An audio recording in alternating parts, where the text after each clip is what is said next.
down, everybody. We need to have a nice long chat.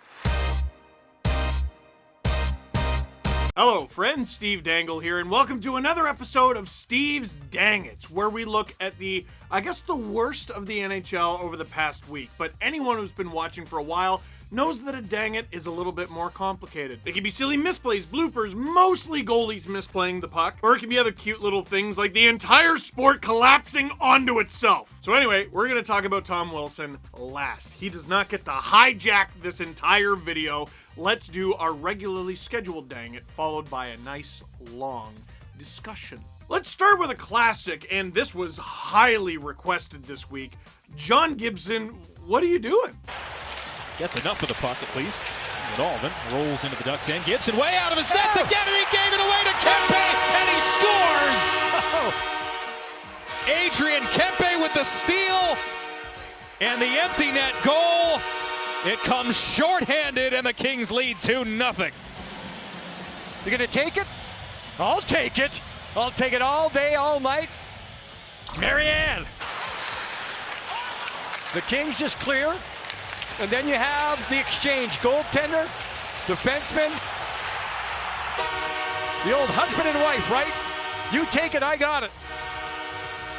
And then neither guy gets it except number 9. Oh no, this is why it's important to talk. John Gibson sees that Cam Fowler is probably kinda gonna lose a foot race to Adrian Kempe. Fowler looks tired, Kempe is extremely fast. I don't even blame him for making this decision. But it super-de-duper very clearly does not work at all, and it ends up in the back of the net.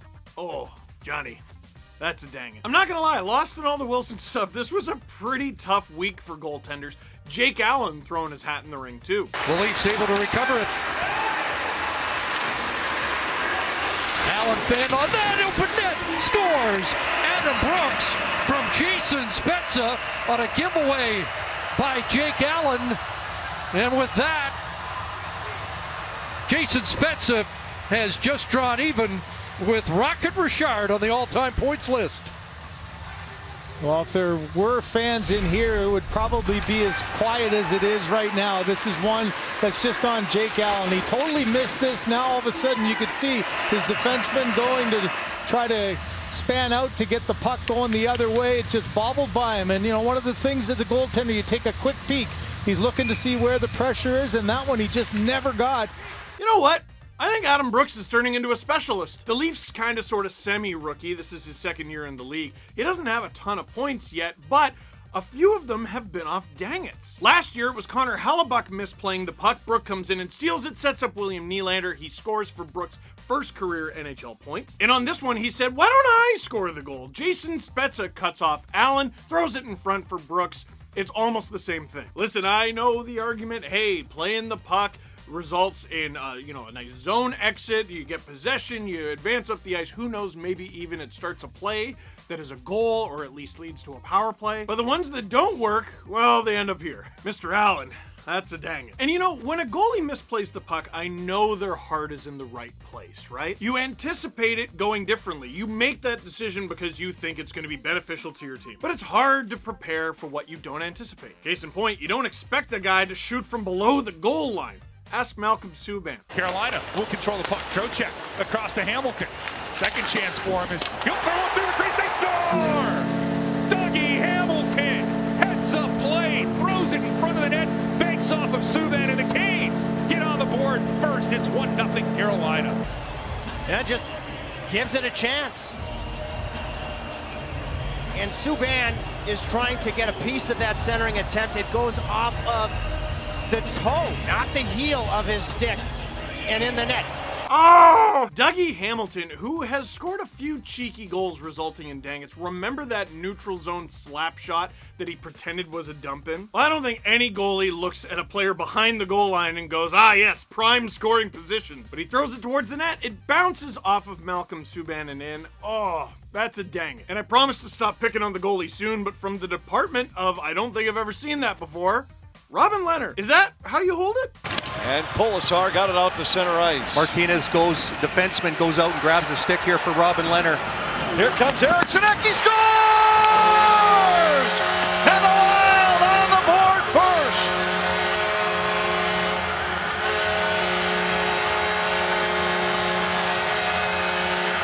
Eriksson Ek with his 18th goal of the season. What a year this guy is having. I wasn't really paying attention to what was going on in the neutral zone. I was watching Robin Leonard to see if he could get his stick in place. Obviously, he could not get it in place. Had it turned the wrong way. The defenseman gave it to him. Martinez upside down there, so there was not a whole lot he could do. Eriksson Ek realizes that. There's no stick in between his pad. And listen, anyone who's seen my video where David Ayres teaches me how to be a goalie, that is a real thing that happened, by the way. I can attest that it's difficult to, just exist as a goalie. Literally just stand there. And then once you fall down, I mean, hopefully you pack the lunch, you're gonna be there a while. But the thing David Ayres harped on the most for me was how I held the stick. I was always too high or too low, but I did have it held the right way. It's a confusing, chaotic position, and a lot happens. Robin Leonard's a fantastic goalie in this league, but that's a dang it. Goalies have a tough gig. This is where goalies start to make up ground here, because they don't have to just contend with the opposition, they gotta contend with their own teammates. Ask Spencer Knight. Weegar gets checked. Oh, and then it trickles in. Try to pass that bounces by Knight. Let him know he's got to move that puck. All of a sudden, Weegar comes back, and the next thing you know, he slaps at it to get it out of trouble. It goes off of Forsling, and Knight just opened up his leg. Way to go easy on the rook there, Mackenzie. The Florida Panthers, what a wagon this year, by the way, and Mackenzie Weegar having a great season as well. With Spencer Knight in net, though, he throws the puck in front, and it takes a couple weird bounces, and well, I think you saw. Knight standing there like they didn't say it was like this in the show. Well, Spencer, you haven't been watching enough dang it's, because that's one. And now, our final dang it before this goes completely off the rails. Who is the last player in the league that you want to turn the puck over to? Yeah, Connor McDavid. That was very good how all of you said the same name. Except for the wrong ones, I saw you. Dude, he's gonna hit 100 points in this season, and that shouldn't be allowed. And few of those points have come easier than this one after JT Miller turns it over to the worst player in the universe to do that to. McDavid down the left. McDavid got a sharp angle shot away. Demko the save with the right pad. Now Miller gives the puck away to McDavid. Draisaitl scores! JT Miller smashes the ice with his stick in frustration. As he tried to reverse the puck, McDavid knocked it down, got it to Draisaitl, and the game's tied at 1. And you can see JT Miller just throws it back instead of keeping it in front, and JT Miller realizes it's his mistake that ends up in the back of the net. Keep it going. And instead of keeping it going, tries to throw it back, and boom, boom. After giving the puck away, he stands and watches. And there's his reaction. Feels like I don't need to turn the knife on this one. Look at his reaction. He knows. And if you could read his lips, you could see that he said what all angry hockey players say. Dang it. Okay. Let's do this. I only got one. Let's talk about the Tom Wilson incident with the New York Rangers. Let's try to get this video up before their game tonight, which I assume is going to be a carnival. I'm sure you've all seen the play, probably more than once since it happened, but let's just run through it once without me interrupting it. Here's Tom Wilson's little incident with the New York Rangers. Panarin down low for Buchnevich. He was tied up. Oh, Van Riemsdyk with a terrific play on Buchnevich. Now they're pounding Buchnevich on the ice. Now Wilson's throwing punches. Well, he went after, I think, Buchnevich. Oh, boy. Now Wilson... this is ridiculous. Panarin. What is Wilson doing? Well, he was been incensed ever since he was given that penalty. So he goes after Panarin? Well, no, he went, that was after the rest of it. Well, Buchnevich was trying to jam the puck in. But here's what's happened with Buchnevich goes down, and Wilson is on him, and he forces him straight down his head and then punches him. And that's when Strome sees it. Good for Strome. Now what does that merit?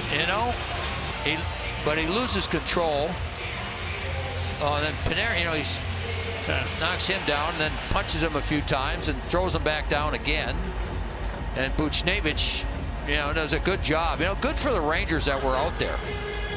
Because Tom Wilson's one of the most feared players in the National Hockey League. Okay. Okay, So there it is, and I've spent the last like 24 or 48 hours trying to figure out where to start. So why don't we start with what Wilson was punished for and what he wasn't punished for. We're all waiting for the suspension, like what kind of suspension repeat offender Tom Wilson, who is a repeat offender, is going to get. Stevie's not a repeat offender. If it was more than 18 months ago, yeah, that already happened. Remember that nonsense from earlier this season? Well, Tom Wilson is not a repeat offender because his last suspension came X amount of time ago. Really? Who invented that stupid rule? I just want to talk. So you're telling me I'm just supposed to forget? Everyone involved is supposed to, no, Tom Wilson, I've never heard that name before. Anyway, he gets like a game. I'm sure he won't do it again. He's never done it before, has he? He's Tom Wilson. I don't know who that is. Moronic, stupid, dumb, counterproductive, holds the league back, and it treats adults like children. You're supposed to forget that he's done stuff. What? Anyway, that's another stupid conversation that maybe we'll expand on later. But Wilson was already suspended 7 games earlier this season for a hit on Brandon Carlo of the Bruins. The league's having a look at this, and if he's going to get any punishment at all, it has to reflect that he's a repeat offender, that he was suspended earlier this season. What does he get? $5,000 fine. That's it. Now, there's a couple problems there. One is that the league did not suspend him. We'll get there. 2, the $5,000 part. And I think I've talked about this in the past. Why is it only $5,000? Because it's in the collective bargaining agreement that is the maximum. So if players want the fine to be larger because they don't want to be attacked by guys like Tom Wilson, it's within their power to negotiate that. Please fine us more. Until they do that, it's going to stay 5. It is within the Players Association's power to increase fines if they want to. They don't want to. Until they want to, it's 5. That's not the league's fault, it's the players' fault. So Wilson gets his ridiculous $5,000 fine for his dust-up, if you will, or I guess attack on Pavel Buchnevich. Well, what would you call it? Punching a downed opponent is an attack. He attacked him. Then there's everything that he had with Artemi Panarin. Nothing. No suspension, no fine, absolutely nothing. Prompting the New York Rangers to release the following statement. This blew my mind. Statement from the New York Rangers. Keeping in mind, this is an authentic statement from the Twitter account of the most valuable team in hockey. The New York Rangers are extremely disappointed that Capitals forward Tom Wilson was not suspended for his horrifying act of violence last night at Madison Square Garden. Wilson is a repeat offender with a long history of these types of acts, and we find it shocking that the NHL and their Department of Player Safety failed to take the appropriate action and suspend him indefinitely. Wilson's dangerous and reckless actions caused an injury to Artemi Panarin that will prevent him from playing again this season. We view this as a dereliction of duty by NHL head of player safety, George Peros, and believe he is unfit to continue in his current role. Folks, I'm going to need you to help me out. Is it a big deal if one of the original 6 teams who plays out of Madison Square Garden and is valued at over $1.5 billion asked the league to fire the head of player safety? Huge deal, mind-blowing deal, and somehow it is maybe the second most wild post. I'm including this in the Dangus video because the Rangers tweet almost made everyone forget about the Capitals tweet. This is the meme that the Capitals Twitter account mind-blowingly posted.